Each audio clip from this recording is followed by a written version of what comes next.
Here he lies in the Old City Cemetery in Vancouver, Washington. Edward Gallagher. 4 words depict his life, or at least how it ended. Died by legal hanging, his headstone reads, July 11, 1890, 27 years old. The saying about Gallagher is that he's the only man legally hanged in Clark County.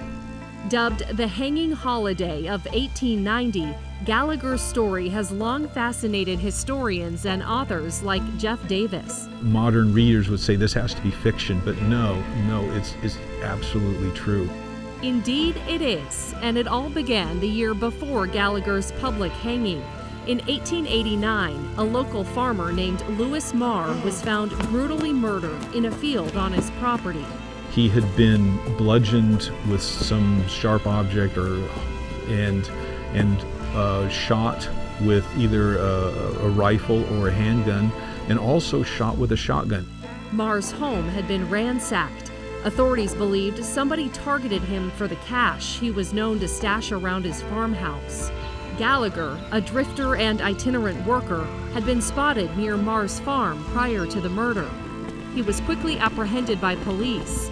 Inside Gallagher's pockets, police found items from Marr's home.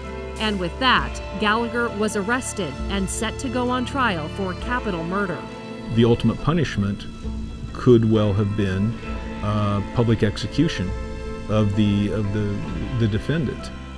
Gallagher pleaded insanity, but it took a jury less than 4 hours to convict him. His punishment? Execution by hanging. Because Washington had just become a state in 1889, the year before the trial, there was no state penitentiary yet. Executions were left to individual counties to facilitate. Many would build scaffolding in the attics of courthouses where they would hang prisoners from the highest point.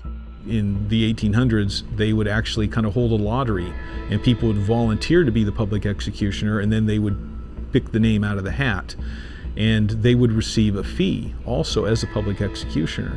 For Gallagher's hanging, the local sheriff was selected as executioner and received a $50 stipend, about $1,500 by today's standards. The total cost of the execution and construction of the scaffolding was said to top $225, a large sum for a county with a population of only 5,000 people. So officials came up with a unique idea to help foot the bill. They turned the event into a public spectacle and sold 200 tickets to townspeople. It essentially became a celebration of death, thus the name the hanging holiday. It was not a solemn occasion. It was, if you've ever seen movies where it's a public holiday, that's exactly what it was. People brought their kids there and they had picnics waiting for it. 200 ticket holders surrounded the makeshift gallows erected at the courthouse square. As many as 300 additional onlookers lined up outside the 50 by 80 foot stockade built to shield the gallows. Some reportedly hoisted their children onto their shoulders to get a peek inside.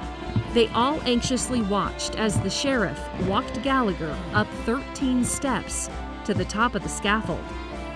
When they reached the top, Gallagher tried to make a run for it. And so he tried escaping, and the sheriff and all of his guards had to wrestle him to the ground. And that went on for several minutes. Witnesses say Gallagher fought like a demon. It took 7 men to subdue him. Ultimately, Gallagher's resistance would not be enough to change his fate. They finally stood him upright on the trapdoor, put the noose around his neck and the hood on him, and the sheriff asked him one last time, "Did you kill him?"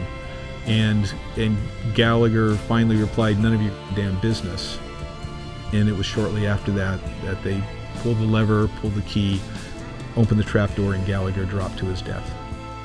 After the event's conclusion, the crowd scattered. Some even took strands from the noose as souvenirs. A local newspaper later decried the public nature of the hanging as a disgrace to the community, calling on the county to never hold a similar execution again. Gallagher's body was buried at Vancouver's Old City Cemetery in what's called a potter's field. It's where the unclaimed, the unknown, and the poor are laid to rest. For decades, Gallagher's grave remained unmarked, until one day, an anonymous citizen purchased the very headstone that exists today.